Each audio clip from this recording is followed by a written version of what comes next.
Hello. In this quick tutorial, I'm going to show you how easy it is to sign into the Financial Times for the first time. Okay, let's begin. Your first step is to go to the library's website at library.doc.gov.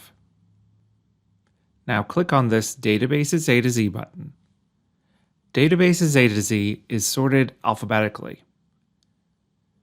Click on F for Financial Times and scroll until you see it. Now click on Financial Times.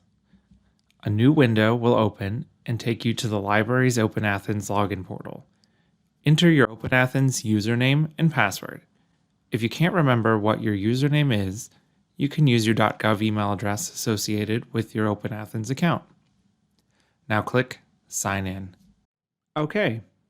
You will now be taken to the Financial Times, which will ask you to add a few details to complete your registration. After you complete the form, click Continue.